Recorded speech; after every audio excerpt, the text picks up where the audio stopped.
tenemos. Bien, ¿ya estamos? Ya arrancó. Bien. Primero vamos a ver, para que ustedes no pierdan el entusiasmo, los trabajos que mandaron. Les explico cómo es la dinámica. Ustedes los mandan, si los mandan con mucho tiempo, yo se los puedo reenviar a través del mail corregidos, escaneados, para que lo vayan viendo. No es este el caso, porque han sido muy sobre el día sábado. Entonces yo voy a comentar, el autor del texto no puede comentar hasta que termine. Habitualmente en un taller lo ideal es que todo el mundo pudiera intercambiar y después yo le doy el cierre. Pero como se haría muy largo, yo voy a hacer brevemente uso de la palabra, lo voy a comentar y ustedes después, al finalizar yo de cada autor, pueden decir lo suyo y por supuesto Aquiles también puede, que es el autor, puede hablar sobre el texto. Él me mandó el confesao. Ya desde el título vamos viendo que es un idiolecto, o sea, la manera de hablar de la gente del lugar que él ha elegido determinado lugar. Todo el texto es compacto, es un solo texto con todos puntos y seguidos. Yo había pedido para hacer de ejercicio sobre un protagonista cualquiera, no necesitaba que fuera una historia, esto es un relato, donde se situara el protagonista y el protagonista con el exterior, con lo que pasaba. Esto evidentemente un texto probablemente que Aquiles ya ha tenido, porque no lo ha trabajado para nada como a la manera de Han Kang, sino que es un texto sui generis, está muy bien hilvanado en cuanto a ritmo, cómo se sostiene, el idiolecto que él usa, eh, y lo único que yo encuentro que tiene como referencia con respecto a la indicación es el tema de la ceguera. Les voy a leer un pedacito para que ustedes estén atentos. Párele bolas, padrecito, que esta es mi última confesión. Al fin y al cabo, como decía mi mamá, o mama, uno es mama porque no tiene acento, uno es hijo de sus obras. Ella misma, ahora que lo pienso, era muy sabida y se me había dicho que en el caso de la Jacinta, el agua ya venía podrida desde la toma, pero yo no le hice caso. Por eso es que estoy aquí. Pues a usted, si le pienso contar lo que pasó, resulta que la Jacinta no sabía que a yo me fue dada una suerte, mejor dicho, usted pensará que le estoy hablando paja, pero la verdad, más allá de ser casi ciego, ni siquiera un perro tiene el olfato que yo tengo, y ni hablar del tacto para palpar la tierra buena. Desde niño podía oler y tocar la tierra mojada y fértil, y saber el tiempo bueno para la cosecha. Pues por eso mismo hice fortuna, fue muy fácil, pero también es cierto que si el corazón fuera de acero no lo venciera el dinero, entonces yo fui muy bobo, y como hace 10 años creí que los pobres necesitábamos de los ricos. Fue el viejo Ramón el que me patrocinó. Él ponía la plata y la tierra y yo la nariz y el tacto para el tiempo exacto de sembrar y las medias para fertilizar. Por ese tiempo ya tenía el año de vivir con la Jacinta, sin importar los reclamos de mi mamá.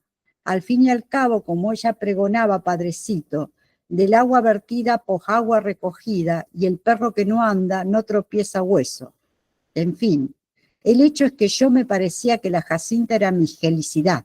Por eso mismo hice la sociedad con el Ramón y pensé, para entender es tarde. Bueno, padrecito, usted y todo el pueblo y hasta mi mamá supieron que no estábamos tapando de plata, pero también ustedes sabían que la ceguera me jodía, pues cuanto la Jacinta se iba para el río, se lo estaba comiendo con el viejo Ramón, y hasta en eso nos tocaba media.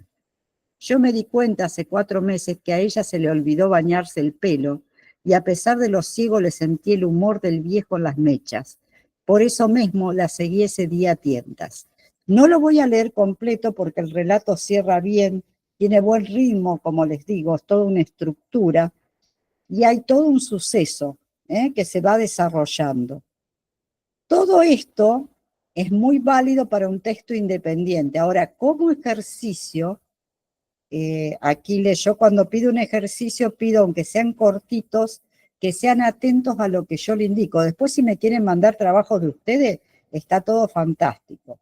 Pero esto no está cumpliendo la consigna que yo les pedí, que era usar los silencios, la espacialidad, presentarme el protagonista. Acá hay acción tras acción tras acción.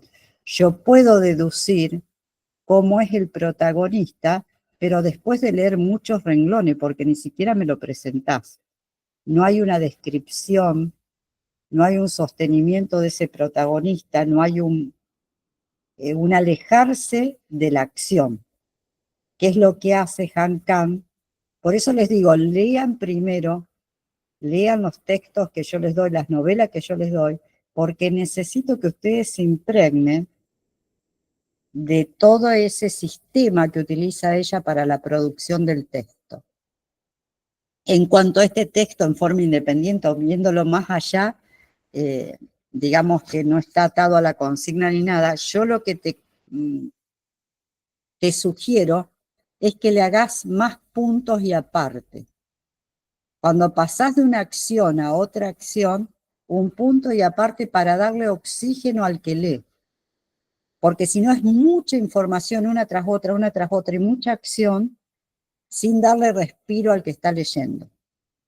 Es entretenido, tiene tensión, está muy bueno, por eso te lo sugiero. Pero dale un poquito más de aire. No significa que se te va a hacer más largo ni nada de eso, no estoy hablando de eso, sino que para darle aire para que entre el lector. En cada acción que pueda detenerse en ese punto y aparte y volver a pensar.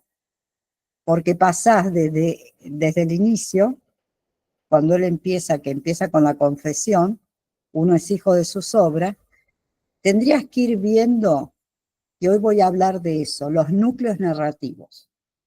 Y cada núcleo narrativo te tiene que marcar un párrafo y hacer un punto y aparte, para no perder al lector.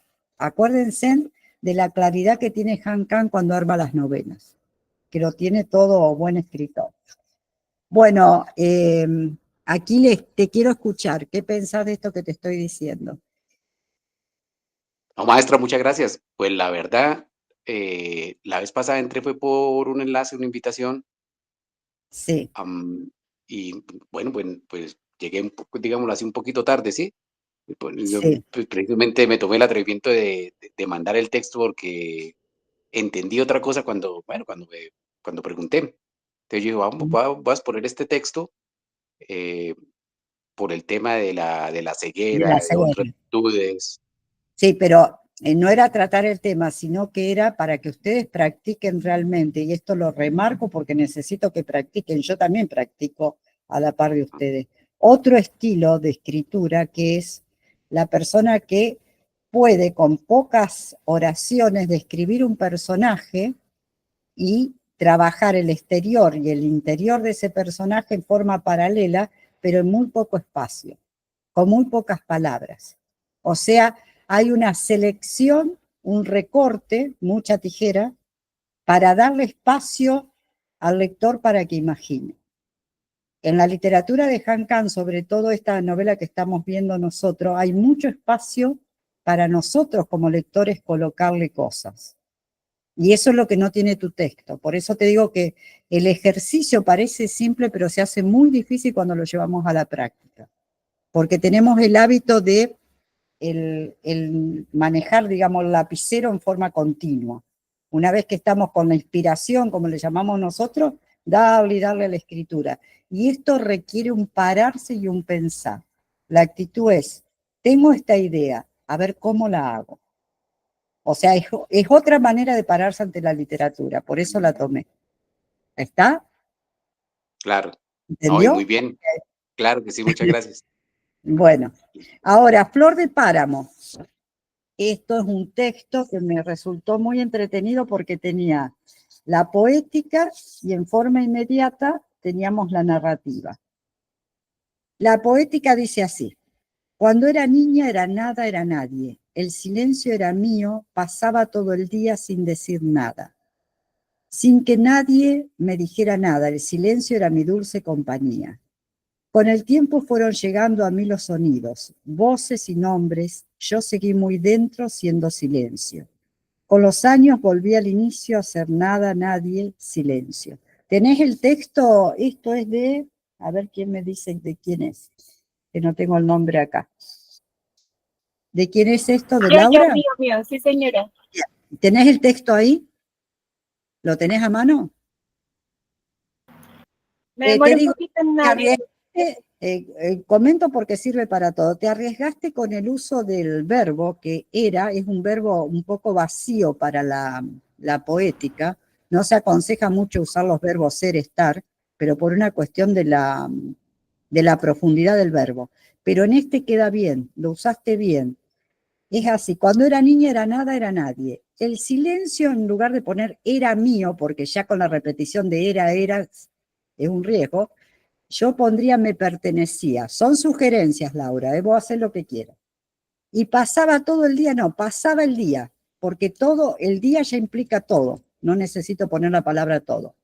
Sin decir nada.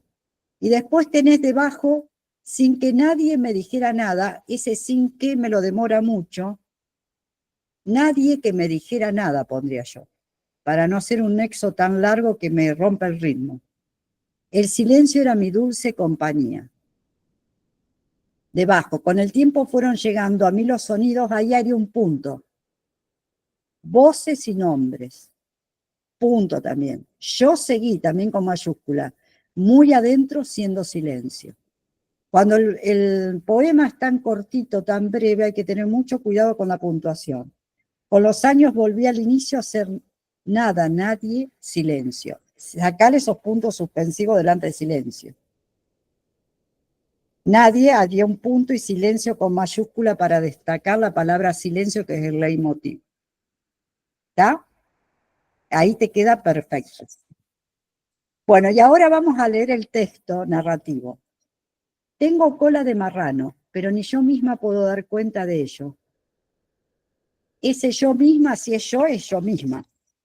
Ni yo puedo, sacar misma, puedo dar cuenta de ello porque no hay manera de saber lo que fue de nosotros antes de ser nosotros. Me parece bien la repetición. Ahí estás usando la repetición que usa Han Kang en una forma apropiada.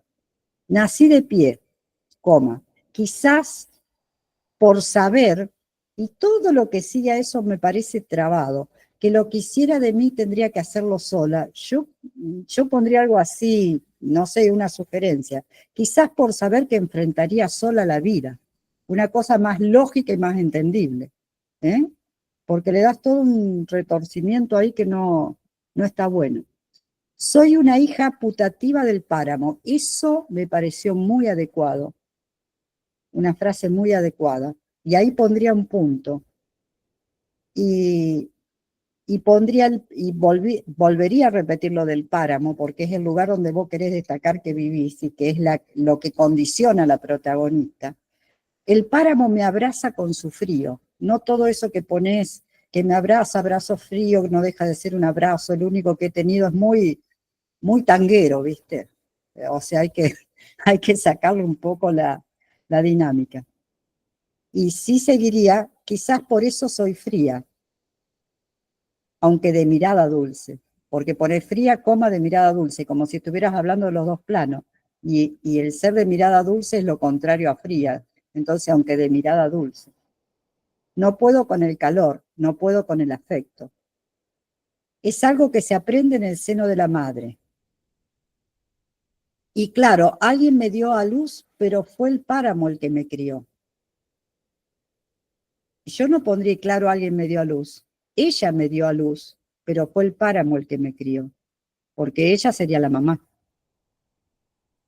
Y después seguís, hay personas que se sienten hijas privilegiadas de Dios. Yo prefiero pensar que soy hija de la tierra. Como la papa que nunca falta, no me parece una metáfora o una imagen que lo baja al texto. Yo soy hija de la tierra, punto. Crezco en abundancia, igual que la papa, si querés. Que la papa que se cultiva o algo así, pero no me parece. Y después lo que sigue no es entendible. Soy la manta de retazos de la vida que otros fueron presumiendo y descartando. Eso no te da ningún contenido. Es verborragia por verborragia, no me lleva a ningún lado. Eso es lo que, por eso me detengo hoy en corregir los textos, porque es muy útil para todo. O sea, Han Kang cuando te pone una oración, la pone porque te lleva algún motivo, algún tema que ella quiere desdoblar, pero esto es como muy filosófico y no lleva para ningún sitio. Mi abuela me enseñó a tejer y a coser, fue ella y de las monjas que aprendí el también sacalo, porque la culpa, la vergüenza y el pecado, punto y seguido, la hipocresía y la omnipotencia de su Dios, que al parecer nunca llegó a ver dentro de las 4 tablas del confesionario. De ellas no aprendí jamás la verdad, el perdón, la empatía o la compasión. Yo te diría que ya es mucho, la empatía. Poné hasta ahí. De ellas tomé los hilos, ni de mis compañeras de encierro, no. De ellas tomé los hilos para este tejido que soy. Punto. Esta que he soñado ser.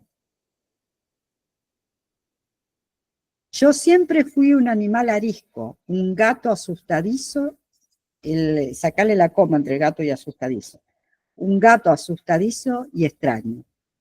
Y lo que sigue no lo entiendo, te lo quería preguntar. Tengo 2 padres muertos, porque eran 2 papás, ¿tuviste vos? Una madre desaparecida y 2 abuelos que ya fallecieron. Esa es mi familia. ¿Qué me referís con 2 padres? 2 padres parecen los padres varones. Sí, la protagonista, ella es la protagonista de la novela que estoy trabajando y tiene 2 papás, uno que es el papá biológico y otro que es el papá civil, digamos, quien la registra. Ajá. Y luego está su madre, que está desaparecida, y quien bueno, es la eso de los 2 padres, ponelo entre paréntesis. El que me dio la vida y el que en la naturaleza, una cosa así, pero para que lo explique, porque si la mamá está desaparecida es raro que haya habido 2 hombres, o sea, ¿entendés? O sea, hay que ser muy claro cuando uno... Bueno, está muy bueno el texto, está muy bueno y realmente está trabajado como trabajo de taller. Me resultó en lo que pusiste sobre el páramo, eso del frío, fíjate que el frío de Han Kang es el frío que estás usando acá con el páramo, creo que te ha servido para esto. Son todas notas útiles, digamos. Bueno, y después tengo el confesado de páramo, personaje. Es de Lady. Bueno, tiene 25, se llama personaje así como les dije yo. Tiene 25 años, pero en sus hombros carga inviernos que no le pertenecen. Camina con cuerpo de muro y alma de escombro. Su cuerpo es ancho, macizo, su sombra pesa más que él. Hay algo en su mirada que da miedo y da pena, algo que pide ayuda, pero con los puños sus ojos verdes parecen empañados por la tristeza. Sigue con un punto y aparte. Su piel es clara, pero no del todo. Lleva el color de la mugre que no se quita. En el brazo izquierdo se le puede observar el color azul oscuro, el tatuaje de un rayo como si alguna vez el cielo lo hubiera alcanzado y siguiera vivo para contarlo. Cuando le pregunté el porqué de ese tatuaje, me dijo que era una forma de recordar que incluso la electricidad se puede encerrar bajo la piel. Bueno, yo les digo, no sé a ustedes cómo les llega, pero desde su piel es clara, pero no del todo, ahí realmente empieza a interesarme el texto. Todo lo demás, tiene 25 años, pero en sus hombros carga inviernos que no le pertenecen, camina con cuerpo de muro y alma de escombro, eso es metaforizar demasiado, es una exageración. Quiero ver al personaje. De entrada no me podés presentar a este personaje metaforizándolo, me tenés que presentar como hiciste acá. Su piel es clara, pero no del todo. Lleva el color. Empezá ahí. No te vayas por la rama, porque si no es como querer ser más papista que el Papa, ¿me entienden? Es querer hacer una literatura de alto vuelo y en realidad estamos desviando la atención del lector. Pensate a vos como lectora, ¿cómo te gustaría que te lo presentara? Y me encantó esto, huele a pan recién horneado y a marihuana. O sea, a ver, desde el olfato esto también, ¿eh? La mezcla que hace Han Kang de poder ver estas imágenes visuales, olfativas. Una mezcla absurda que habla de sus días, de lo que fue, de lo que todavía no ha dejado de ser. Y después seguís muy bien, no terminó el bachillerato, pero conoce de engranajes que giran incluso con las piezas rotas. Es empírico en la mecánica de los motores. Yo pondría en lugar de empírico, es práctico.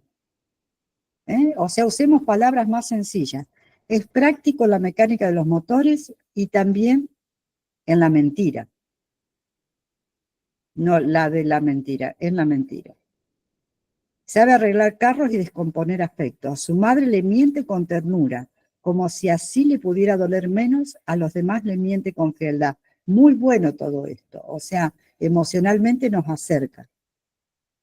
Nunca aprendió a conjugar verbos, pero sí a doblar voluntades. Aprendió a robar antes que a dividir fracciones. Aprendió que soñar duele, pero no tanto como dejar de hacerlo. A pesar de ser joven, ha vivido en la calle lo suficiente como para entender que el frío no siempre viene del clima. Llegó a ser jefe de una banda de ladrones de barrio. Esto le permitirá reflexionar sobre su fuerza y liderazgo. Más tarde no, porque si es en futuro ya lo decís, es hacia futuro. Bueno, y después viene un poco trabado esto. Quiere dinero, sí, montañas de dinero. Ese no por ambición no lo pondría, porque que lo deduzca el lector, por revancha, por orgullo, por esa absurda esperanza de que quizás, solo quizás lo pondría entre paréntesis para darle más fuerza, pueda comprar una vida que no le duela, una vida sin heridas, y sacarla aunque no exista, porque le está sacando la conclusión al lector. Déjalo pensar al lector. Y después pusiste en un punto y aparte, hermano tiene varios, esa es la construcción poética. En narrativa es tiene varios hermanos. Tiene varios hermanos, pero solo con uno comparte su sombra completa. Hijo del mismo padre y de otra madre. Cumplen años el mismo día. Apagan juntos, en silencio, la misma vela. Y yo lo dejaría, no pondría que nunca han tenido. Es muy, como también muy tanguero, muy concluyente, muy de, no hay necesidad. Me dijo que quiere salir de todo eso, pero que no encuentra cómo. Yo a vos te sugeriría para conseguir ese mutismo y los temas núcleo, leer de nuevo el capítulo 2, que ahí hay una presentación, y en el capítulo 4, el segundo párrafo, anótate eso, cuando muestra a los estudiantes. Fíjate que Han Kang generalmente, que vos lo has logrado en algunos párrafos de este texto, cuando nos muestra, nos presenta un protagonista, lo presenta en acción, por mínimas acciones. Esto está muy, muy logrado cuando vos pones lo de la marihuana, porque ahí ya me empezás a desarrollar un conflicto. Una persona que consume marihuana y que tiene olor a marihuana y que sigue en eso, no está en el buen camino. O sea, ahí me estás pintando al personaje en todo su conflicto. Bueno, espero que les sirvan estas correcciones. No sé qué pensás, Lady, de lo que te dije. No, al contrario, muchísimas gracias. Igualmente sí lo revisé como, o sea, primero hice como las ideas y yo dije, listo, ¿cómo paso esto a contarlo de otra manera? Pues que no sea, tienes blanco, el grande, macizo, ya no, me toca como, me acordaba mucho de las metáforas y eso, pero tienes razón en la primera parte, que, o sea, como que no jala desde ahí. Y sí, hay que hacerlo jalar porque el texto vale. O sea, yo cuando me detengo tanto es porque los textos valen. Los 3 trabajos han sido muy buenos que he leído, pero requieren corrección, sí. requieren despegarse. Se entiende que ustedes no lo hayan podido corregir porque eso requiere un tiempito, ¿no? De asentamiento. Yo aconsejo siempre dejarlo reposar un poco para después poder corregir y tijeretear. Muchas Sí, te gracias. escucho. Igualmente ya Bueno, apunté el capítulo 2 y capítulo 4 como para volver a revisar y ir corrigiendo también. Gracias. no, por favor. Bueno, entonces ahora sí, vamos a entrar de lleno. ¿Alguien más tiene algo que comentar? Que no haya Sí, escuchado. sí, Cristina, Cristina tiene levantada la mano. Yo también quiero comentar una cosita muy pequeña y Ok. yo no soy escritor, yo soy promotor de lectura, pero como Sos promotor de escritor. lectura Lo que me mandaste, sos escritor. hago, hago el ejercicio de escribir. Pero Sí, de algo sí estoy consciente y es que el proceso más interesante es la reescritura, es cómo uno se enfrenta a ese material, va podando, va limpiando, va encontrándole el tono, va encontrando los aciertos, los vacíos y es divertidísimo. Por eso me parece fundamental que las correcciones se hagan en vivo y queden grabadas porque sirve muchísimo.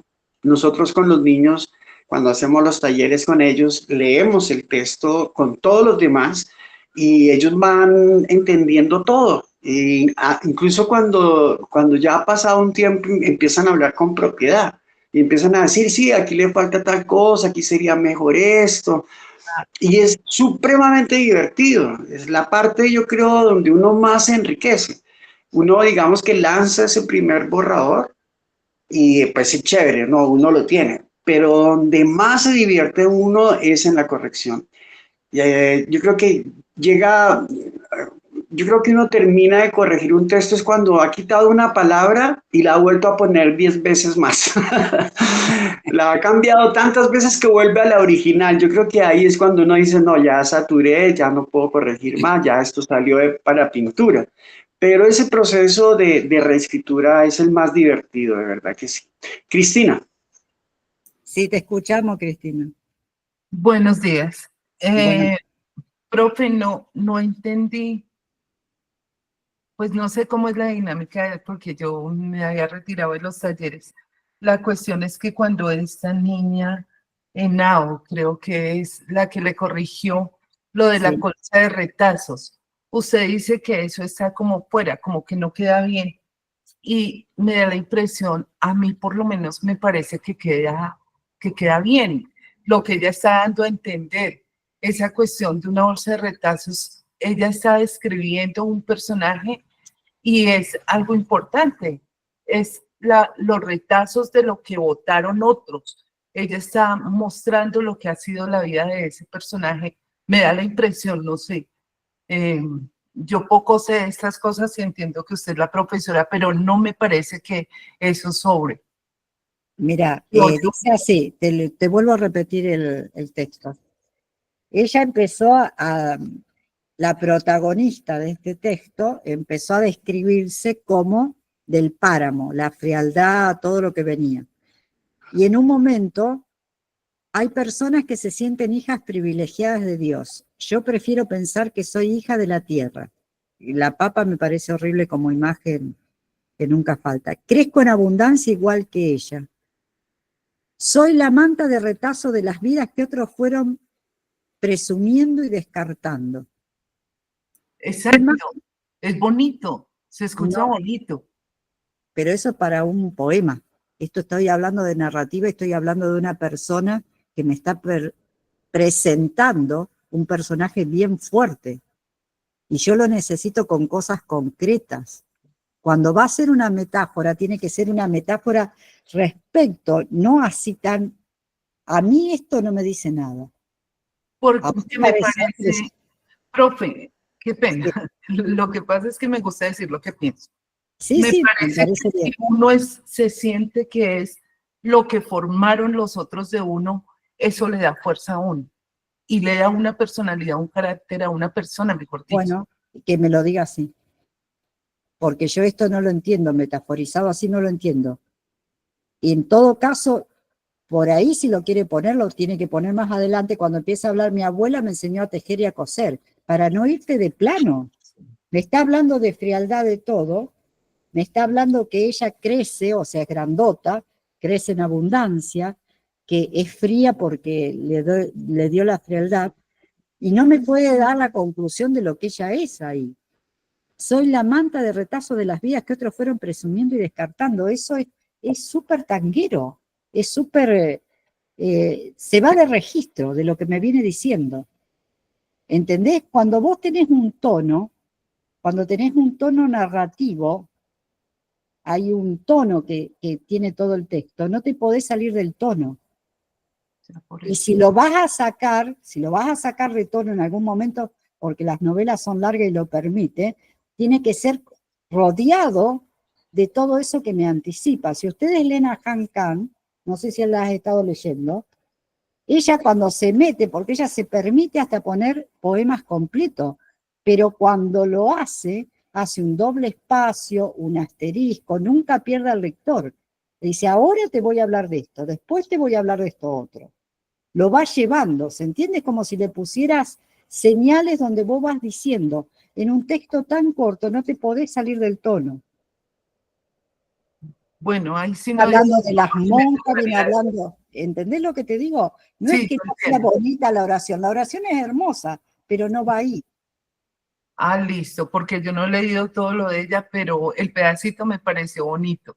No, pero ella empieza, mira, te lo leo de nuevo, no quiero que quede en duda. Tengo cola de marrano, pero ni yo puedo dar cuenta de ello, porque no hay manera de saber lo que fue de nosotros antes de ser nosotros. Ahí está filosófico, permitido. Nací de pie, quizás por saber, que yo le dije que eso lo arreglara, por saber que enfrentaría sola la vida. Porque tener ese nacer de pie es muy fundante. Uno tiene... A ver, yo ahora les voy a hablar de los núcleos narrativos. Eso es un núcleo narrativo. O sea, hay que respetar y seguir con ese núcleo narrativo hasta agotarlo. Y después hay que enlazar otro núcleo narrativo. Sigue ella, quizás por eso sigue con el mismo núcleo, quizás por eso soy fría de mirada dulce, aunque de mirada dulce había que agregar. No puedo con la cercanía del cuerpo, no puedo con el calor, no puedo con el afecto. Es algo que se aprende en el seno de la madre. Y claro, alguien me dio a luz, pero fue el páramo el que me crió. Hay personas que se sienten hijas privilegiadas de Dios. Yo prefiero pensar que soy hija de la tierra. O sea, el segundo núcleo, primer núcleo nace de pie, segundo núcleo, la afectividad. Que ella no puede con esa afectividad, que se queda fría como el páramo.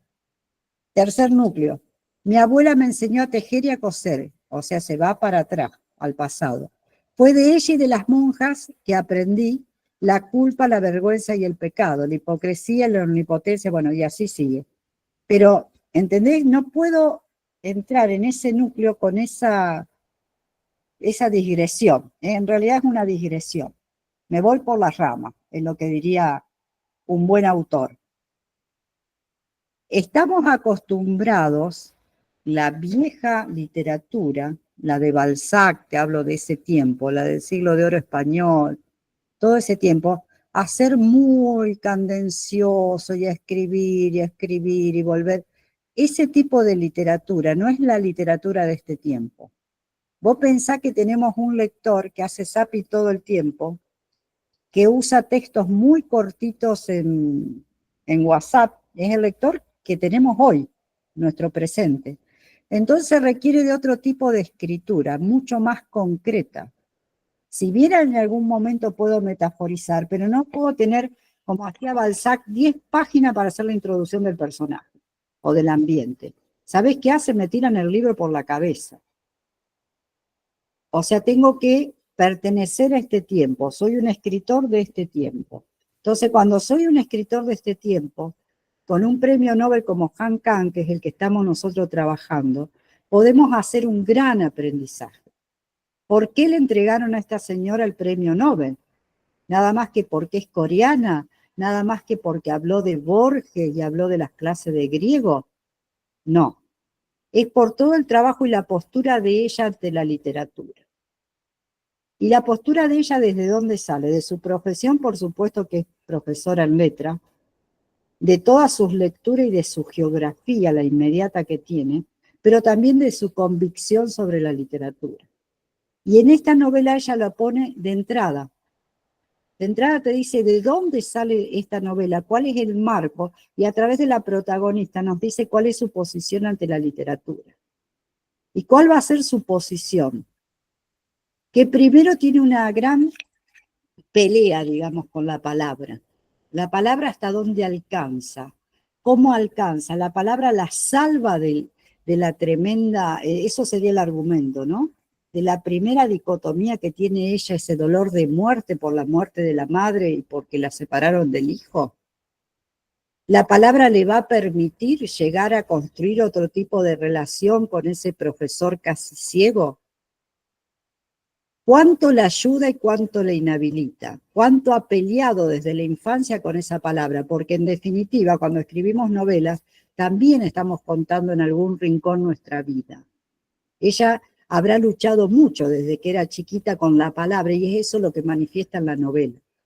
Nos va haciendo ver y nos va haciendo ver toda su Corea a través de pinceladas. Pinceladas muy suaves, pero muy profundas. Y nunca pierde las riendas de la narrativa que hace ella. Nunca es demasiado. Casi les diría que siempre es demasiado poco. Que el lector tiene que completar los espacios que ella no hace. Yo les dije desde el principio que el gran recurso de Han Kang es la elipsis. ¿Qué quiere decir elipsis? Doy por sabido algo, lo cuento a medias. Lo cuento como a mí me parece sin poner demasiado. Y usa las repeticiones y usa las imágenes, algunas metáforas, incluso la poética para meterse. Cuando se mete muy para adentro con respecto a las sensaciones, a las emociones, le queda corta la narrativa, entonces hace poesía. Como un golpe, como dar golpecitos. Mirá que te estoy hablando de esto. ¿Se entiende? Sí, estoy entendiendo ya de qué se trata todo esto. Claro, nunca hay que hacer de más. Siempre quedarte un poquito corto viene bien. Sobre todo para el lector de estos tiempos. Me va a agradecer el lector y una vez que yo me acostumbre, porque es cambiar totalmente el paradigma, una vez que me acostumbre que no tiene que ser un vómito lo que hago, que todo lo que me sale. De lo que me sale tengo que elegir. El primer texto que vos haces, como Henry dice, la corrección es muy útil para también volver a escribir. De todo lo que me sale, escribo todo para no olvidarme. Llevo libretitas, lo que ustedes acostumbren. Pero después de eso, voy redondeando, le pongo flujo a lo que me parece, mira esta idea. O mira esta persona que le vi tal gesto. Esto me va a servir para el personaje. Háganse espías de todo lo que tienen alrededor. Acá Angélica Gorosdiller, que fue una gran autora de Rosario, decía que la literatura o la escritura nos permitía vivir la vida dos veces. Una, la que vivimos comúnmente, y la segunda, la que vivimos a través del afán de escribir. O sea, porque todo nos va a resultar material útil una vez que aprendemos a mirar, material útil para reutilizar. Somos recicladores. Y hay que estar muy atentos, porque a veces un personaje, alguien que viene todo sucio, todo vomitado, que me da un asco terrible, puede ser un muy buen personaje de contraste para nuestro cuento, nuestra novela. No tienen que ser todos bonitos y pintados. Y si fuéramos a la época del romanticismo, todas las mujeres pobres se enamoraban de todos los hombres ricos y salvaban su situación, y ahí estaba el príncipe azul. Si ahora escribimos así, es espantoso. Hay gente que hace bestseller con esto, a través de inteligencia artificial y lo que sea, pero es espantoso que nosotros como escritores solo nos dediquemos a entretener. La escritura es mucho más que entretener.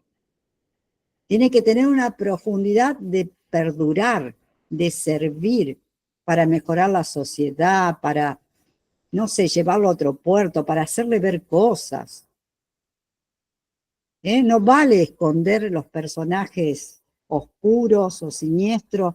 Por eso me gustó mucho el personaje de uno de los ejercicios donde me lo presentaban con olor a marihuana, porque ese es el personaje de hoy. Ese es un texto actual, no quiere decir que vamos a tener que escribir solo ese tema, chicos, pero ¿se entiende por dónde vamos? no escondernos. Y si estamos escribiendo de otra época, que es válido también en otro tiempo histórico, vamos a tener que investigar mucho. Hay que investigar mucho para tener un texto creíble, coherente. Bueno, sigo con lo que me había propuesto.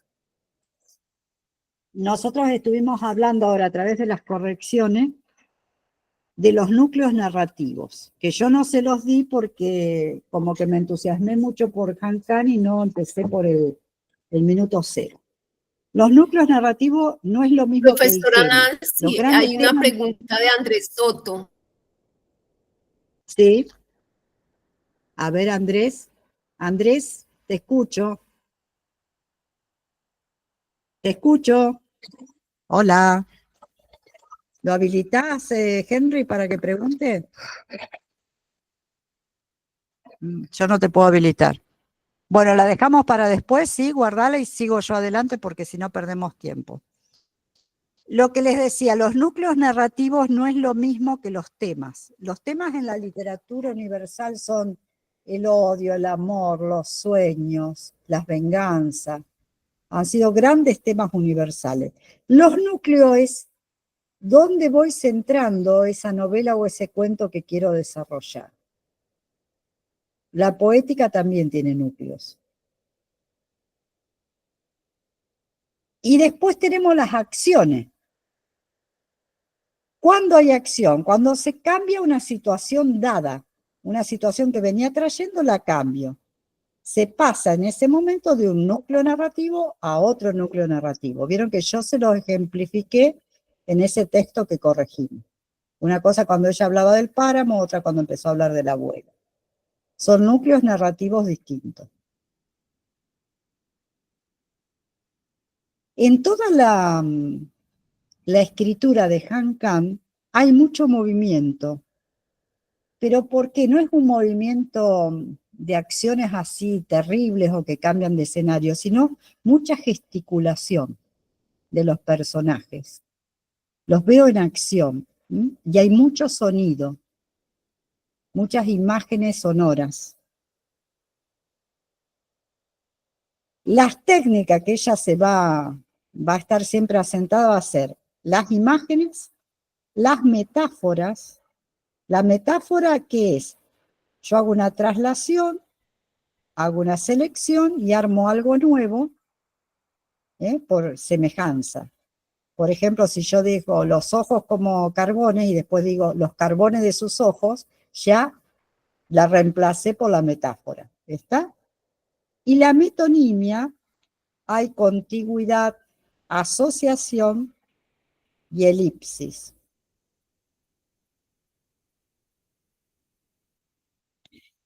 En la metonimia no estoy creando ningún objeto nuevo. Se la utiliza mucho para ironizar. Y ella empezó con la metonimia de entrada, cuando pone el título, la clase de griego, y yo me preguntaba por qué habrá usado este título y por qué eligió un tipo que enseñara griego y por qué lo usó a Borges como personaje, porque en realidad empieza hablando de Borges y de Kodama. Y tiene que ver, claro, ella, profesora de letras, ha leído mucho de literatura griega, y en toda la literatura, en toda tragedia griega, siempre hay un ciego. Es una figura mítica para la literatura griega. Y significa que no puede ver lo exterior, pero puede ver lo que va a venir, lo que es el futuro. Acuérdense, los griegos que hacían muchas predicciones sobre el oráculo, ¿no? Ellos se basaban en los oráculos. Todo el texto es una armonía constante. Eso que les digo yo, que pasa de un acápite a lo mejor poético a una narrativa, pero lo va haciendo sutilmente, no lo hace nunca de golpe. O sea, todo es muy suave, aparentemente suave, porque tiene una profundidad terrible con lo que está contando. En el capítulo 8, que es donde dejamos, hay una escritura en griego y debajo está la traducción en español, que calculo que el original no lo tiene. La belleza es bella, la belleza es difícil, la belleza es noble. Y podría haber puesto, la belleza es bella, difícil, noble. No, y repite la palabra belleza porque ella está haciendo una literación. No tiene miedo de utilizar el mismo sujeto. Y sobre todo para que veamos que aunque está hablando de tres cosas similares, es distinto. Bella es una cosa, como adjetivo, difícil es otra y noble es otra. Y miren lo que pone, como si no nos quedara claro, pone, las tres traducciones eran correctas, puesto que los antiguos griegos no diferenciaban los conceptos de bello, difícil y noble. Del mismo modo que en coreano, brillo posee los dos significados de claridad y color. ¿Qué quiere decir? Que la palabra le queda corta, que la palabra puede ser utilizada para cualquiera de esas tres ideas semánticas. ¿Por qué? Porque tal vez algo bello es difícil y a su vez puede ser noble. Hay algo más por debajo. En eso, mire, 4 renglones que puso. Nos está diciendo todo eso.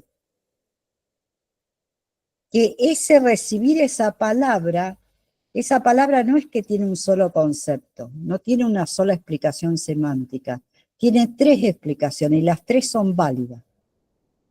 Y de las 3 la que más me llama la atención es la difícil.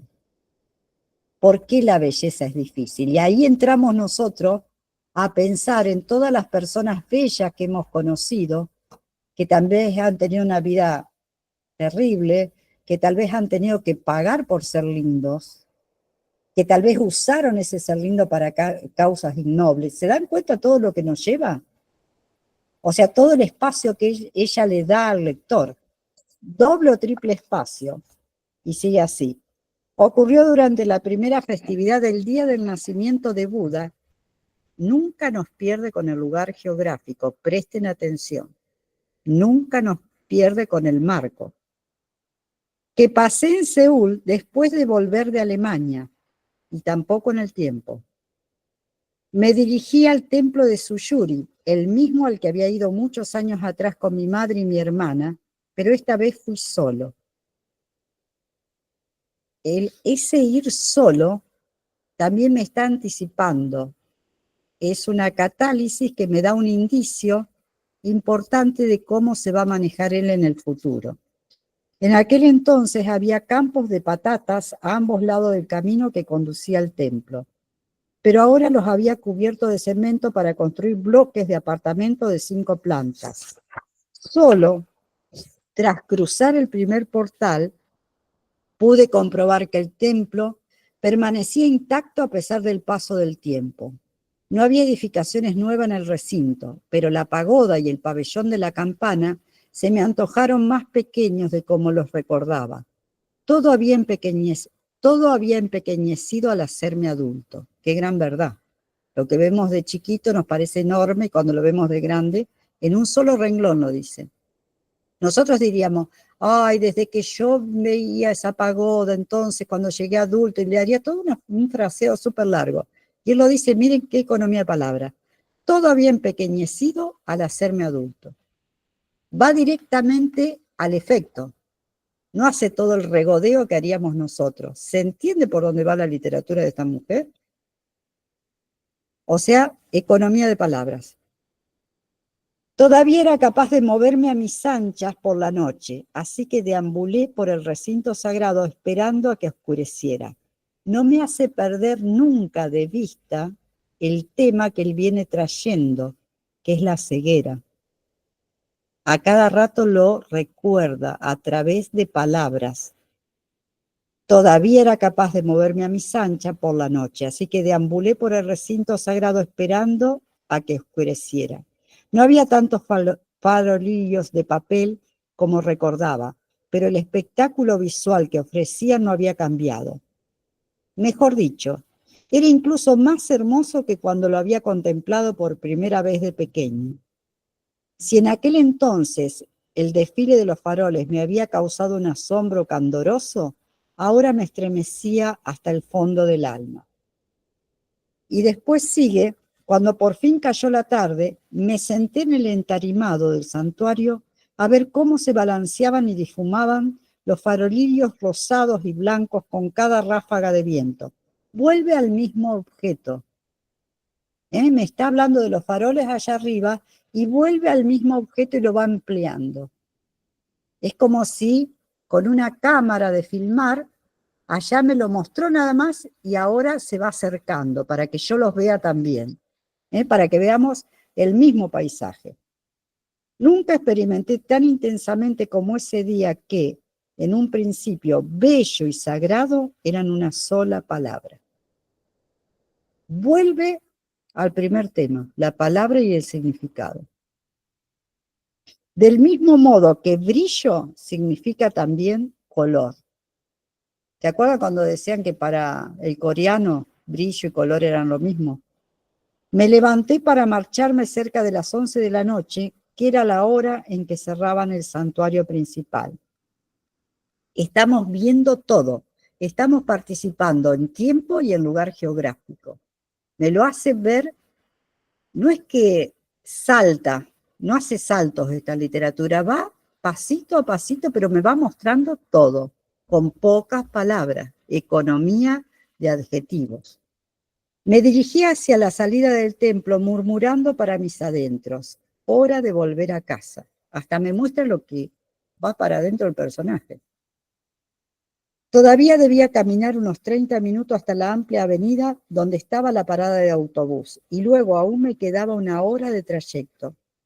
Y de pronto me saltó un pensamiento de lo más extraño. Se me ocurrió pensar que el autobús nunca me llevaría a mi casa, que no podría encontrar el camino de vuelta por muchos trasbordos que hiciera, que jamás podría escapar de esa noche tan intensa. Miren, cuando él habla, jamás podría escapar de esa noche tan intensa, eso es una metáfora. ¿A qué se está refiriendo con eso? A la ceguera que se le avecina. Jamás va a poder escapar de la ceguera total. Y miren de la manera que construye la metáfora. Con todo lo que lo rodea, me está diciendo cuál es el miedo mayor del personaje. Esa es una metáfora bien utilizada, con profundidad. Una metáfora usada con un fin. No para adornar el texto, sino para decirme, con otra manera de decir que entra más violentamente, decirme cómo se siente el personaje, qué le espera al personaje, cuál es el miedo atroz que tiene. Subrayen eso, anótenlo. Después de sigue, les aconsejo leerlo completo. El capítulo hay un doble espacio y habla, con un guión como de diálogo. El mundo es una ilusión y la vida es un sueño, murmuré para mis adentros. ¿A qué le hace acordar esto? La vida es sueño, de Calderón de la Barca, es una intertextualidad. Pero como va a ser una intertextualidad y se va a ir por las ramas, no pone esto junto con lo otro, lo separa. Lo separa bien separadito para no perdernos. Y en un punto y aparte pone, y entre comillas, con lo cual lo ha sacado de otro lugar, sin embargo, mana la sangre y brotan las lágrimas. Eso lo sacó de otro autor que no sé quién es. Lo que le está diciendo es, argumentalmente está diciendo,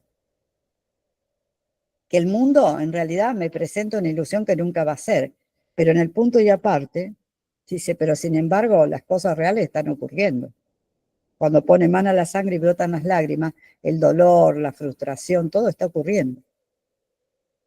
¿Está? Miren la profundidad que tiene este texto. Vuelvo a repetir, capítulo 8. Capítulo 8. La belleza es bella, la belleza es difícil, la belleza es noble. Nunca cuando yo leo una cosa así, voy a pensar que después me va a hablar de algo cotidiano que es para ellos esa fiesta, ese lugar.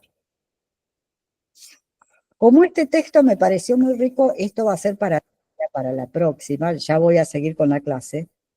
Van a tener que contar de una manera muy, pero muy así recatada, muy suavecita, alguna festividad, algo que ustedes hayan observado, no sé, el desfile de carroza del carnaval, de las flores, de lo que quieran. La fiesta de los chicos de la escuela, una festividad. Y quiero que me lo armen, eso lo pongo, ¿eh? Me lo armen con un objeto. Acá el objeto que el objeto al que se apoya es el farol. Y después lo vuelve a desarrollar. Busquen un objeto que sea significante en ese festejo. ¿Se animan? Es un desafío, porque es escribir distinto. Por eso les digo, no hagan mucha escritura, hagan 10 renglones, 20, pero que sean realmente ejercicios. Yo acá lo voy a anotar en lo que le estoy pidiendo. Sobre cualquier festividad, puede ser un cumpleaños familiar, algo, pero si se animan, pongan una palabra al principio, separadita, una palabra que, aunque no sea después parte del texto, algo que a ustedes le haga de disparador. Esa festividad tiene una palabra que la condiciona. ¿Cuál sería? Y elijan un objeto.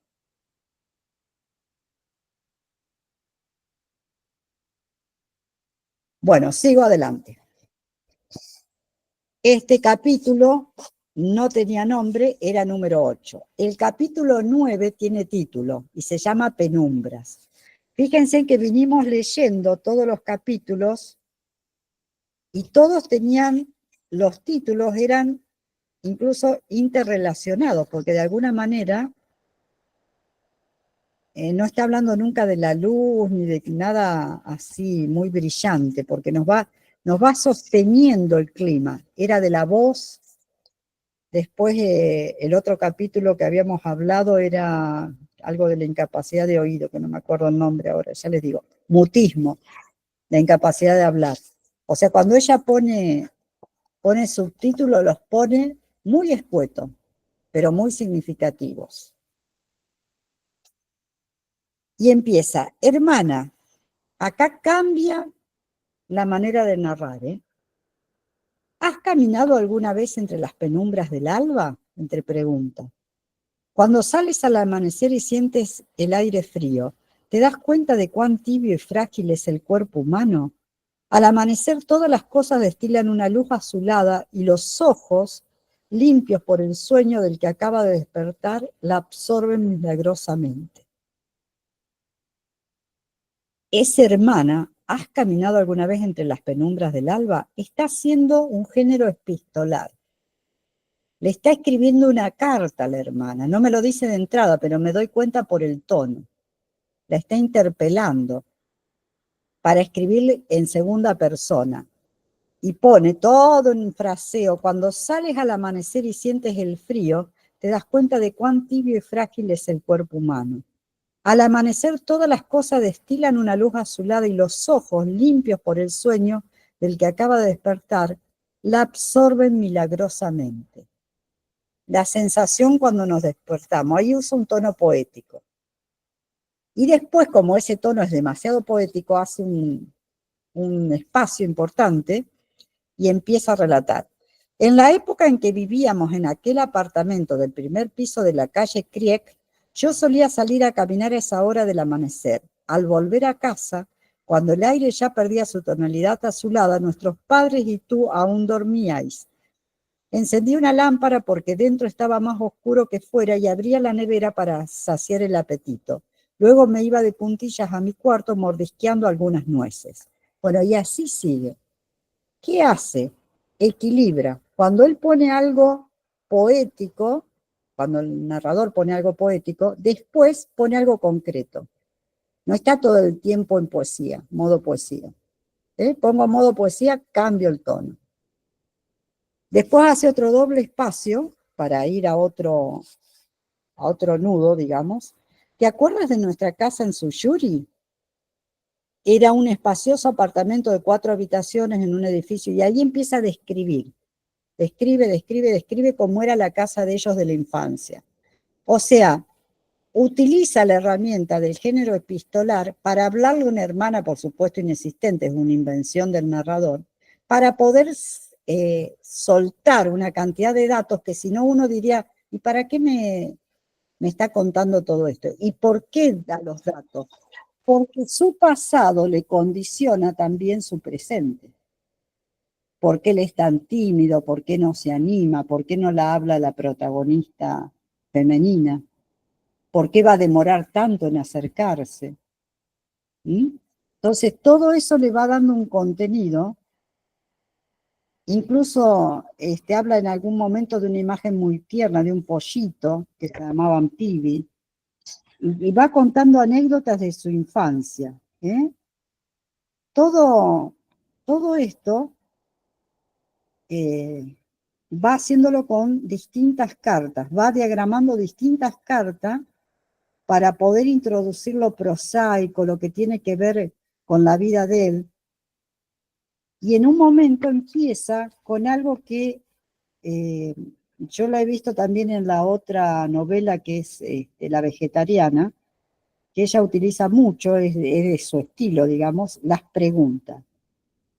Y dice así, miren, les leo todo este texto de pregunta para que vean el ritmo, escuchen el ritmo.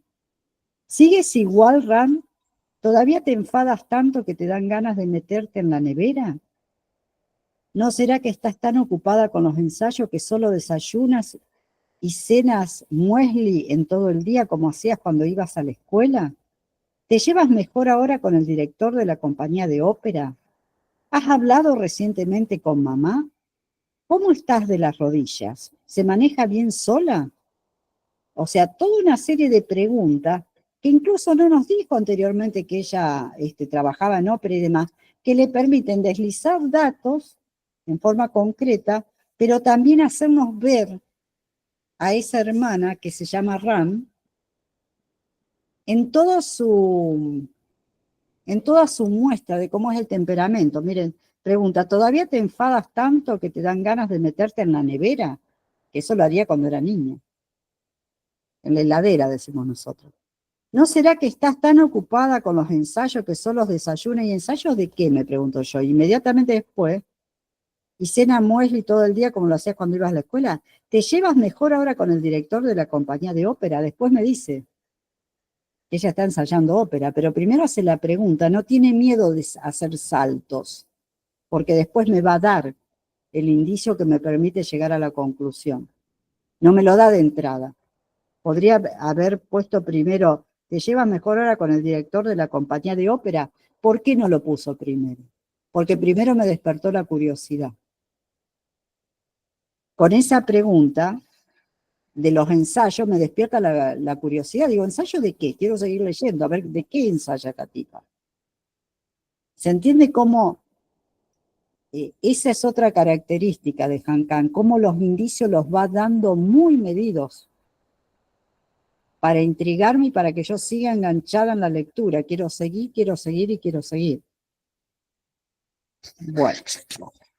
Y las preguntas le permiten después hacer distintos discernimientos. Bueno, después sigue hablando del silencio. Para ella el silencio, para la narradora, es súper importante. Y en el 10 aparece, son los verbos padecer y aprender, encomillados, padecer y aprender. ¿Verdad que se parecen mucho? Volvemos, fíjense en que nunca suelta la problemática de la palabra, de la significancia y del golpe que hacen las palabras en la vida de cada uno. Mediante esta especie de juego de palabras, lo que Sócrates quiere transmitir aquí es la similitud entre ambas acciones. Eso es una verdad filosófica, no es una verdad concreta que la podamos tocar.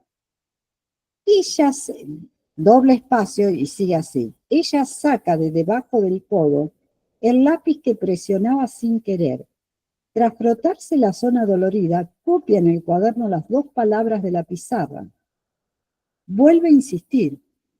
O sea, primero me pone las palabras, dice de Sócrates, y después la muestra la protagonista en acción con respecto a esas 2 palabras. Nunca suelta el hilo de lo que viene construyendo. Las copia en griego, pero no escribe al lado su traducción en coreano. En lugar de eso, se restriega los ojos con el puño, aunque no tiene sueño. Luego se queda mirando la cara demacrada del profesor de griego. La tiza, ¿se acuerdan la tiza? Nunca deja la tiza. Me da risa a veces encontrar estas cosas porque son muy evidentes, pero a su vez un lector que no presta atención las pasa de largo. Son todos luces que me dicen cómo construye ella el texto. La tiza que sostiene en la mano, las palabras en su lengua materna semejante a manchas de sangre seca, blancas, incrustadas en la pizarra. Miren qué metáfora. Esas son metáforas, diría mi abuelo. O sea, con toda profundidad y con toda riqueza. Las palabras en su lengua materna semejantes a manchas de sangre seca, blancas, incrustadas en la pizarra. El movimiento de la tiza a escribir para ella es la sangre, porque las palabras se escriben con sangre. Y sangre seca, porque la tiza es seca y blanca. No me permite nunca perderme esa metáfora. La veo y no podría haber escrito nada mejor. ¿Se entiende por qué la metáfora tiene que ser utilizada con mucho cuidado? No para pavonearnos que sabemos hacer metáforas, sino que tienen una utilidad dentro de ese texto, una eficacia. Porque si no somos muy dados a la verborragia, todos, los latinos sobre todo. Esta mujer no podría haber escrito mejor porque es oriental, entonces los orientales son económicos. Por algo tienen el haiku como poesía, ¿no? Eso está hablando. Bueno, a raíz de esto, todo esto que yo fui descubriendo, porque cada vez la leo y cada vez descubro más cosas, estoy fascinada. Espero que el día que la conozca algún día, que tal vez la llegue a conocer, ¿qué piensan ustedes? No me desilusionen. Yo quería hablarles un poco de los tiempos verbales. Esto es teórico, pero les va a ser útil. Y de cómo, según lo que estoy construyendo, tengo que usar estos tiempos verbales. Nosotros utilizamos a veces sin conciencia los tiempos verbales, la mayor parte. Después aprendemos que hay un pasado más pasado, un presente histórico, una serie de cosas. Pero hay 2 grandes clasificaciones que vienen de lejos en la literatura. Cuando hablo del mundo narrado y cuando quiero hacer el mundo comentado. Eso tomen nota. El mundo narrado y el mundo comentado. Para cada uno se emplea tiempos verbales distintos y cada uno tiene una finalidad distinta. El comentario es el relato, aunque se esté narrando algo, se está comprometido con lo que se dice. Tiene que ver con un él, con un protagonista. Y el tiempo de la narración es el tiempo o el texto, el relato, que está separado del narrador, alejado del narrador de tal manera que en ese relato el narrador no está comprometido. Por ejemplo, el narrador omnisciente.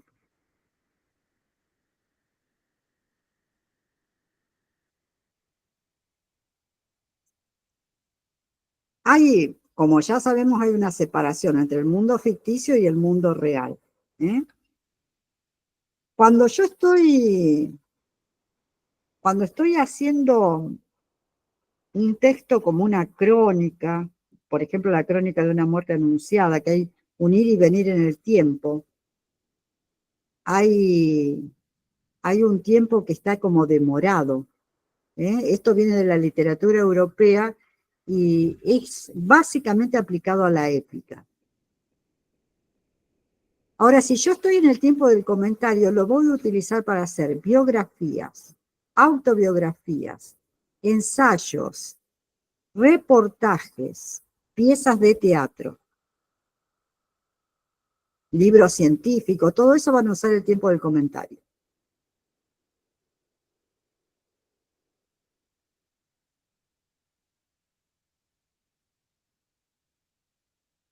El tiempo verbal va a actuar como señal indicadora de cómo debe actuar el lector.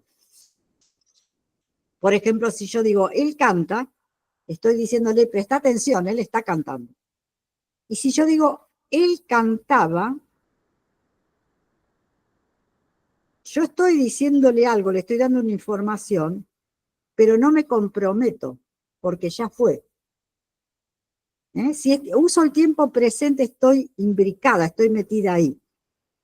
Ahora les voy a decir qué tiempos usa cada uno.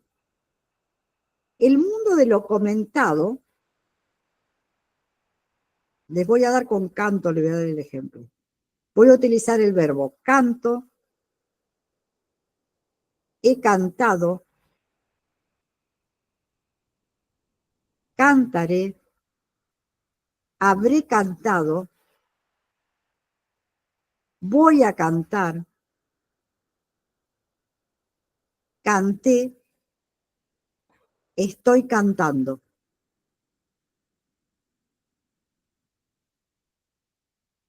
Y como les dije, todo es para distintos géneros. El tiempo de lo narrado, que es el imperfecto, es cantaba, cantará, había cantado, siempre es con un él, se dan cuenta, ¿no? Con tercera. Cantaría, va a cantar, hubiera cantado, estaba cantando.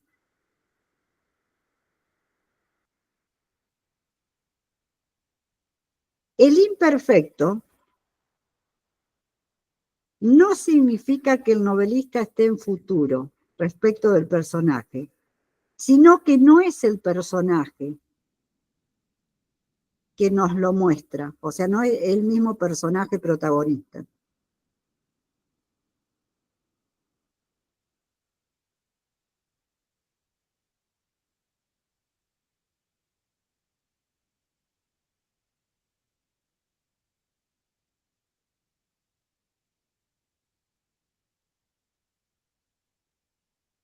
Cuando el hablante adopta el papel de narrador, lo convierte al oyente en escucha. La situación comunicativa se está trasladando a otro plano.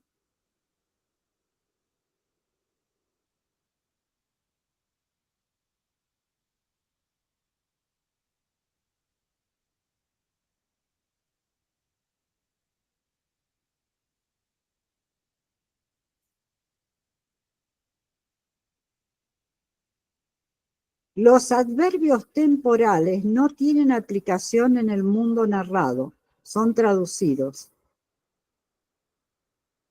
Por ejemplo, ahora es entonces.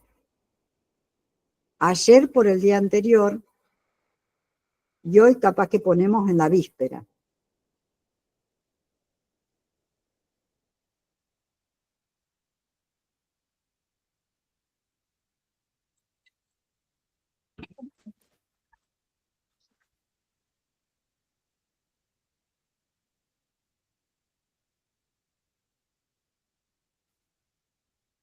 Bueno, y después tenemos que saber la conveniencia o inconveniencia de usar determinados tiempos verbales. Si yo uso siempre presente y no cambio de tiempo, en relatos largos cansa. Tengo que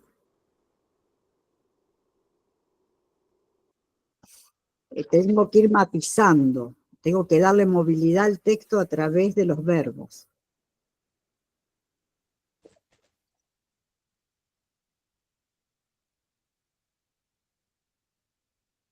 El tiempo indefinido, que por ejemplo es el perfecto simple, es un pasado muy cerca al de hoy, o sea, muy cerca a hoy, no se aleja.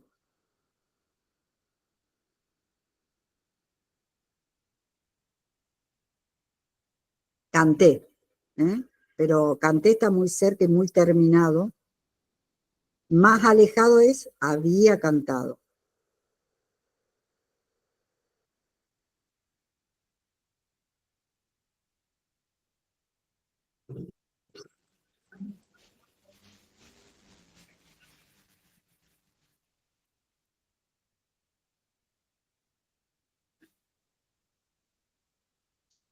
El tiempo de la narración, que sería el grupo 2, el imperfecto, cantaba, cantará, había cantado, cantaría, va a cantar, limita de alguna manera lo que está diciendo el hablante.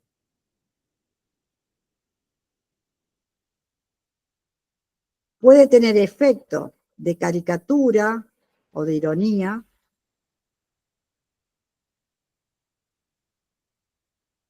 Hay que tener presente que esto va a aligerar el texto, le va a quitar validez. Si quiero hacer algo contundente, no me sirve para un texto científico, por ejemplo. Y el segundo efecto es de información hipotética.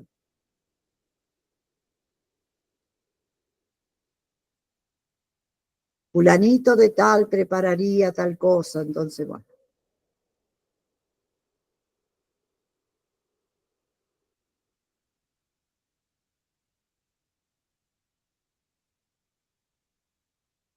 Después, si ustedes quieren, les doy unos ejemplos del imperfecto, como los matices que tiene. Porque el imperfecto puede ser de modestia, de cortesía, cariñoso, intencional, discordante. Si les interesa el tema, seguimos ahondando en el tema, pero por lo pronto, como Han Kang utiliza tanto los verbos y las palabras así en toda su profundidad, me pareció interesante que ustedes tuvieran un poco de apunte sobre esto, más profundidad sobre los verbos. ¿Se entendió? Es bastante información. Espero que les sirva. Bueno, Henry, creo que tenemos que dejar que los chicos hablen a ver si tienen alguna cosa y si no sigo avanzando sobre el texto de Han Kang. Por lo pronto ya tienen la tarea nueva y tienen cómo vamos a trabajar estas tareas. Estos textos, una vez que ellos los corrijan, los que yo estuve corrigiendo hoy, son muy interesantes para subirlo a la plataforma. Cada uno tiene un texto, aunque no sean adecuados a la consigna que yo di, pero sí son todos muy ricos en cuanto a contenido. Muy buen grupo de alumnos tengo este año.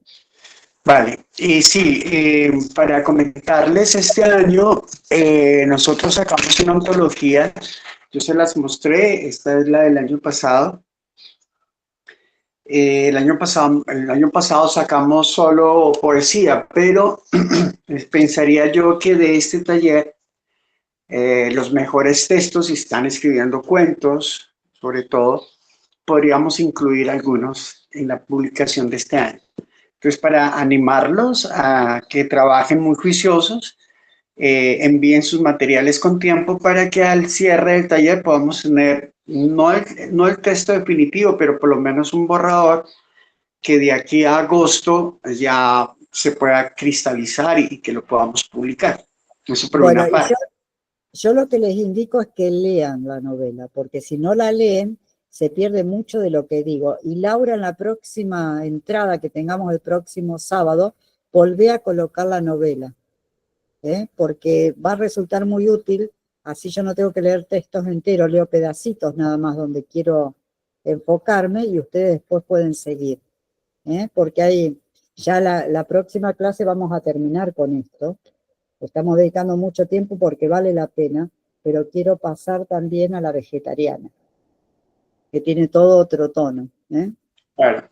Bueno, eso por una parte. Ahí en el grupo también les compartimos el enlace para que por favor hagan su inscripción, dejen sus datos personales. La siguiente recomendación, por favor, pues ayúdenos a difundir esta labor que nosotros desarrollamos en sus redes sociales. Compartan la página, usen la página, hagan comentarios de los cursos, nos sirve muchísimo. En Europa se usa mucho, ¿no? Si yo voy a ir a un restaurante, miro en las redes qué calificación tiene el restaurante y si la calificación es alta, yo voy al restaurante. En Latinoamérica no es muy usual, pero digamos que para nosotros la página, si ustedes o entran al blog, hacen comentarios, califican los cursos, ven los cursos, siguen la página, nos va a ser de mucha utilidad. Entonces, como que esa es la recomendación y al mismo tiempo hagan la inscripción para que a sus correos les lleguen los links, los textos. Yo, María, no he publicado la novela que nos la compartió Laura, nos compartió esta novela. No sé si por derechos de autor, no sé si al colgarla dentro de la plataforma tengamos algún problema, por eso no la he subido. Entonces, voy a averiguarme el tema para ver si la puedo colgar en la plataforma y que la tengan disponible ahí, ¿no? Pero no la he subido. No debe haber mucho problema, porque cuando se pueden bajar así los libros, porque tienen lectura. Están disponibles. Ah, bueno, listo. Creo, Entonces, no tengo. Lo que quiero también es si alguno tiene alguna pregunta sobre esto que hemos hablado, porque le he salpicado bastantes cosas profundas. ¿Entienden bien la diferencia entre tema, núcleo narrativo, escena, todo eso lo entienden? Lo que sí, es hay narrativa. preguntas. Laura tiene levantada la mano, no sé si todavía tenga alguna pregunta y había más personas que querían preguntar, entonces demos Sí, el Laura. espacio para preguntar. Laura, decime. Solamente que al final del capítulo 8, cuando dice, sin embargo, sin embargo, mana la sangre y brotan las lágrimas, es antes, como en el capítulo 4, no me acuerdo cuándo, cuando ya está comentando que lee el ensayo de Borges sobre el budismo. Ella hace, en su libro que ella compró para llevarse a Alemania, hace al borde este comentario y ahora vuelve y lo trae. Lo vuelve a traer. Nunca, lo que yo les digo, es como la tiza, como el lápiz, como las palabras, nunca suelta. O sea, me vuelve una y otra vez a lo anterior. Es cíclica el tipo de, por lo menos de cómo lo va organizando, ¿no? Y re bonito lo que dices de cómo va acercando, o sea, es como si ella primero mostrara así y luego va acercando. Mirá la puntita y después mirá lo que esto es así. Sí. O sea, mirale los detalles. Y a los personajes también, porque te dice algo para intrigarte y después te va atrás de eso desbrozando toda una historia. Fíjate que logra en poquísimas páginas decir la infancia de ella, la infancia de él, pero no lo hace en inicio, que es lo que haríamos nosotros. Cuando yo era chico me pasaba tal y tal. No, primero lo pone en presente, lo que están viviendo, después lo lleva hacia atrás por algún motivo, ya sea el recurso en este caso es una carta, a veces puede ser un objeto que lo llevó, un olor que lo lleva al recuerdo, y se mete y explica. Explica todo lo que justifica que el personaje esté en este presente de esta manera. Y a lo mejor lo explica siempre sobre las mismas palabras, para que no nos perdamos. Si es oscuridad, va a hablar, o si es frío, va a hablar del frío todo el tiempo, o sea, para que no nos vayamos. Ese frío también viene de la infancia, esa oscuridad viene de la infancia, o sea, no viene de repente, así de golpe. Va como largando a cuentagotas detalles. Sí, Rosaura también levantó la mano. ¿Sí? Hola María querida. ¡Ay, qué Te alegría, vuelvo a ver. Rosaura, por fin! Un abrazote. Buenos días todos. Veo que es un grupo grande y qué belleza. Qué rico, Henry, que haya ese grupo tan grande y tan nutrido. Rosaura, no te pierdas de leer esto. Sí, ya me lo compartió Henry. Ok, tanto para la poesía como para la narrativa. Sí. Es un tipo de escritura que engloba los dos géneros. Bueno, comienzo por pedir disculpas que hasta ahora llego después de que como 4 jornadas parece que llevan, estoy súper atrasada, me toca ponerme al día. Los miraré. No, es que las jornadas de de la poesía, ahorita pues, casi que en el centro del año nos lleva por cantidad de actividades pendientes que estuvieron. Y eso hizo que me corrieran el tiempo un poco. Porque para mí esto, la novela, pues va a ser un reto, porque ya sabes, María, yo soy más novata acá, aun cuando he escrito cosas No importa. parciales Tenés y todo, pero capacidades de sobra para hacerlo. quería preguntarte algo, María. ¿Hay un Sí. referente bibliográfico que podamos, o que pueda yo entrar a mirar en la parte de la composición y de la refrendación de la escritura para novela? Porque, por No. ejemplo, te escuché al comienzo hablar de los verbos, de las formas verbales. ¿Qué otra cosa? Sí, pero yo voy haciendo un salpicón, ¿viste? Voy Ah, tomando de aquí y de allá. O sea, no tomo de uno solo y tampoco les quiero dar textos que sean muy intrincados, porque generalmente estos son de grandes estudiosos del estructuralismo y demás, porque se van a agotar y no le van a sacar el jugo. Yo prefiero, por eso lo estoy trabajando así las clases, prefiero desde el texto de alguien que admiramos y que me parece buenísimo, ir abriéndolo por qué me parece buenísimo y por qué está usando esos recursos y a dónde van a parar esos recursos y cuál es el origen. Por ejemplo, hoy haber encontrado que los griegos, en toda la tragedia griega, que eso lo encontré recién ahora, después de haber leído un montón ya de la novela, que los griegos para todos sus relatos usaban un ciego, es una señal que ella ha utilizado al ser profesora de letras, que viene de bien atrás. Pero eso no está en ningún lado, o sea, eso lo voy encontrando a medida que avanzo, a veces leyendo cosas diversas y uno puede ir aportando algo, pero no tengo un texto. Un Barthes te va a decir un montón. Para cerrar, pregunto ya para cerrar mi inquietud. Es decir, pero porque es que creo que yo he visto algunas cosas, así como cuando se habla de poesía también, sobre algunas metodologías, el tipo de poesía y esto, o de cómo escribir, cómo utilizar sinónimos y de dónde salen y todo lo demás, es hacia lo que yo voy, ¿no? Porque lo que tú dices es muy cierto, pues estudiar literatura necesitaría hacer la licenciatura No, pero más que nada no te tenés que dejar ganar por la ansiedad y esto es para todo. Tenemos que ir pasito a pasito. El primer paso y el más importante es leer. Leerlo con tranquilidad, disfrutando, hacer un disfrute realmente de esta literatura que es muy buena. El segundo paso es escucharme a mí, estar atentos, seguir los ejercicios en tiempo y en forma, porque eso les va a permitir una cosa que parece que la sabemos, cuando la llevamos al papel, les digo porque a mí me pasa también como escritora, cuando la llevamos al papel no es tan fácil de hacer. Entonces, cuando hay como una semi-obligación yo me obligo a sentarme, tengo un disparador, lo voy a hacer y hay un otro que me lee y me escucha. Que ya eso es un avance muy grande. Por eso los talleres para mí son efectivos. Hay escritores que no creen en los talleres literarios. Ellos dicen, yo me dedico a escribir y que cada uno que aprenda como puede. Yo creo sí en los talleres literarios porque en esta época que tenemos tan poquito tiempo, que las situaciones laborales y económicas nos absorben la cabeza, es muy difícil tener el tiempo que tenían antes los escritores de sentarse horas y horas a leer, después encontrarse en un cafetín, confraternizar, sacar conclusiones, pelearse por una palabra o por otra. No tenemos ese tiempo.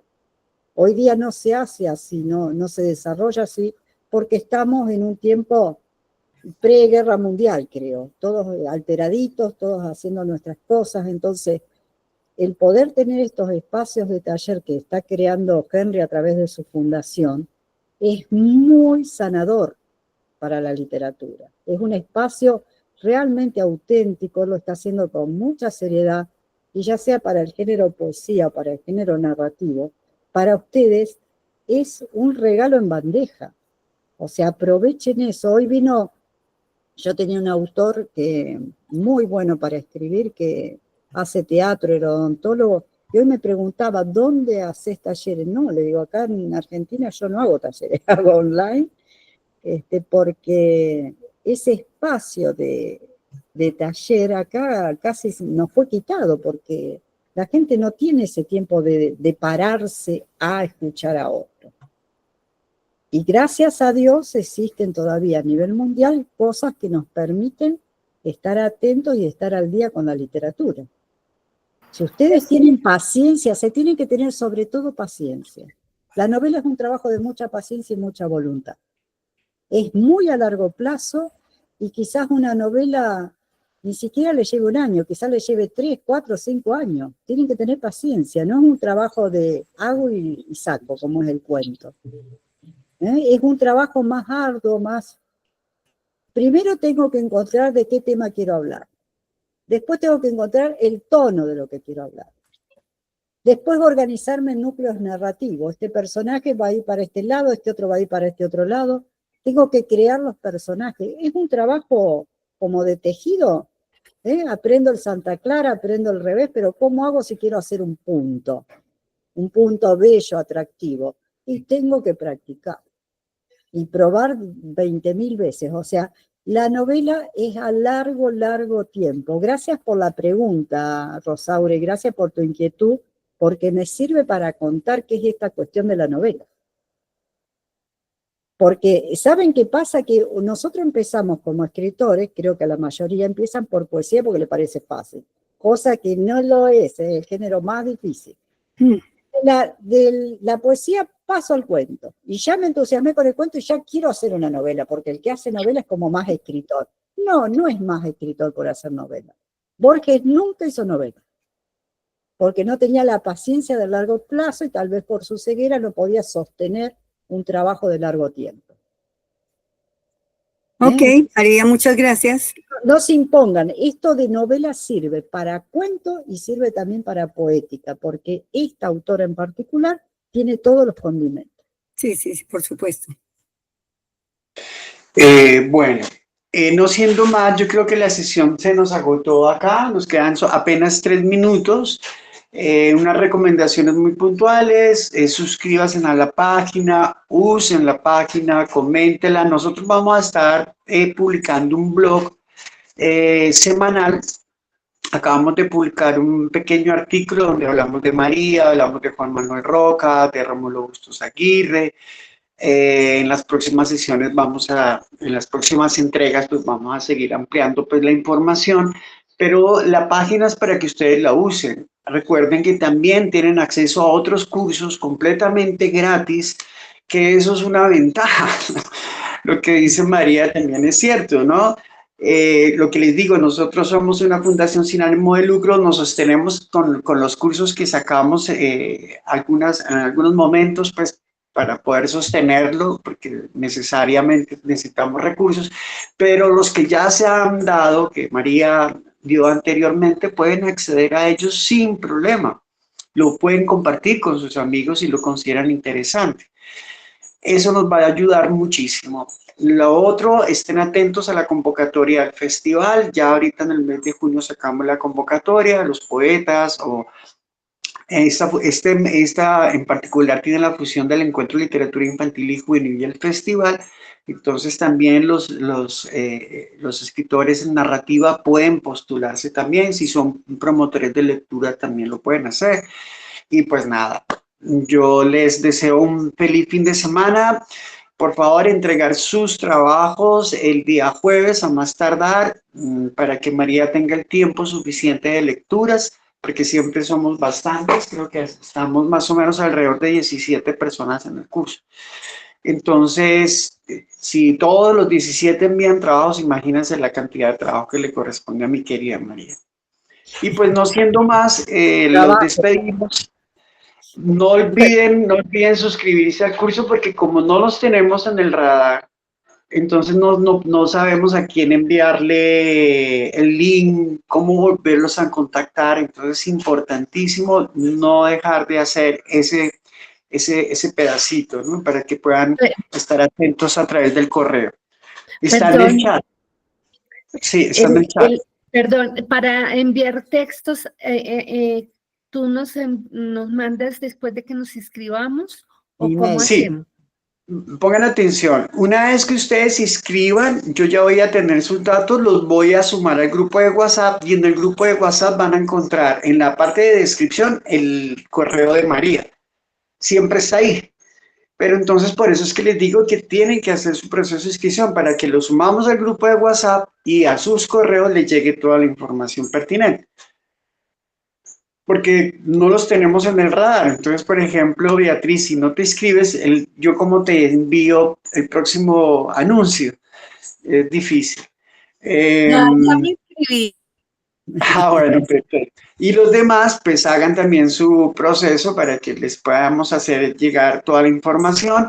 Lady, bienvenida a los talleres de Fundación Cantemos y a todos los que nos han acompañado el día de hoy. Ha sido un grato placer, como siempre. María, ustedes la conocen, ella nunca se queda con nada y creo que este taller va a arrojar muchos resultados maravillosos.